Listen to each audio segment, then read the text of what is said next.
Hello all, cooking videos post చేసి చాలా days అయిపోయింది. Here we go with a new cooking video. ఈ recipe వచ్చేసి తలకూర. ఇదైతే మా అత్తమ్మ చాలా అంటే చాలా టేస్టీగా చేస్తారు. సో ఆ రెసిపీ నేను మీతో షేర్ చేసుకుంటున్నాను. సో ఫస్ట్ స్టవ్ ఆన్ చేసుకొని ప్యాన్ పెట్టుకొని అందులో కొద్దిగా ఆయిల్ అలాగే ఆనియన్ వేసుకొని కొంచెం ఆనియన్ పచ్చివాసన పోయేంత వరకు వేయించుకోవాలి.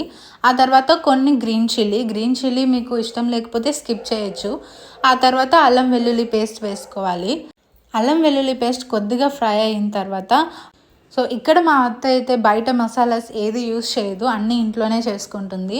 సో ఆ పౌడర్ రెసిపీ ఏంటంటే డ్రై కోకోనట్ అలాగే కొద్దిగా ఎండుమిర్చి అలాగే కొంచెం ధనియాలు వేసుకొని గ్రైండ్ చేసి పెట్టుకుంటుంది. సో ఆ పౌడర్ ఎనీ కర్రీస్లోకి యూస్ చేస్తూ ఉంటారు.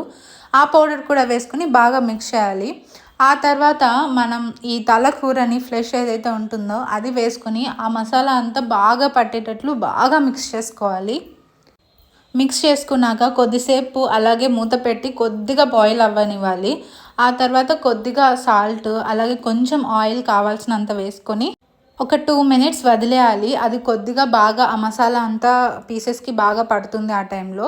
సో ఆ తర్వాత కొద్దిగా కొత్తిమీర అలాగే తగినన్ని వాటర్ వేసుకొని కుక్కర్ విజిల్ పెట్టేసుకోవాలి. సో వాటర్ క్వాంటిటీ మీకు ఎక్కువ కావాలంటే మసాలా కొంచెం ఎక్కువ వేసుకోవాలి, లేదంటే టేస్ట్ ఉండదు. సో మేమైతే కుక్కర్ విజిల్ పెట్టేసి పక్కనే బగారా రైస్ అయితే ప్రిపేర్ చేస్తుంది మా అత్తమ్మ.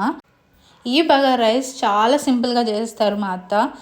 సో ప్యాన్ పెట్టుకొని అందులో కొద్దిగా గీ అలాగే ఆయిల్ కూడా వేసుకొని ఆ తర్వాత ఆనియన్స్ పచ్చిమిర్చి అలాగే ఆల్ బిర్యానీ స్పైసెస్ వేసుకోవాలి. అవి మగ్గిన తర్వాత టొమాటో యాడ్ చేసుకోవాలి. టొమాటోతో పాటు కొద్దిగా అల్లం వెల్లుల్లి పేస్ట్ అలాగే ధనియా పౌడర్ యాడ్ చేసుకొని మిక్స్ చేసుకోవాలి. సో ఆ తర్వాత మనకి తగినన్ని వాటర్ వేసుకొని రైస్ వేసుకొని బాయిల్ చేసుకోవడమే, అంతే. సింపుల్ రెసిపీ బగారా రైస్ అయితే ప్రిపేర్ అయిపోతుంది. సో దీని కాంబినేషన్ అయితే తలకూర ఎక్సలెంట్గా ఉంటుంది. ఒకసారి మీరు కూడా ట్రై చేసి చూడండి. సో రైస్ అయ్యేలోపు కర్రీ అయితే అయిపోయింది. సో ఇప్పుడు ఏంటంటే కర్రీ ఉడికిన తర్వాత లాస్ట్లో కొద్దిగా పుదీనా కొత్తిమీరతో కొద్దిగా గార్నిషింగ్ ఇవ్వాలి. ఆ తర్వాత ఫైనల్గా మనకి తలకూరతో పాటు కొద్దిగా బ్రెయిన్ కూడా వేస్తారు. సో అది మేము కర్రీ అంతా ఉడికిన తర్వాత మా అత్తమ్మ బ్రెయిన్ యాడ్ చేసి ఒక 5 to 6 minutes మళ్ళీ బాయిల్ చేస్తారు ఆ కర్రీని. సో అప్పుడైతే ఈ బ్రెయిన్ అనేది బ్రేక్ అవ్వదు. సో ఫస్ట్లోనే వేసేస్తే అది బ్రేక్ అయిపోయి అసలు ఆ పీసెస్ అనేవి మనకు కనిపించదు. సో లాస్ట్లో యాడ్ చేస్తే కొంచెం టేస్టీగా ఉంటుంది. ఆ బ్రెయిన్ కూడా తినడానికి చాలా బాగుంటుంది. సో ఫైనలీ మన బగారా రైస్ అండ్ దెన్ తలకూర అయితే రెడీ అయిపోయింది.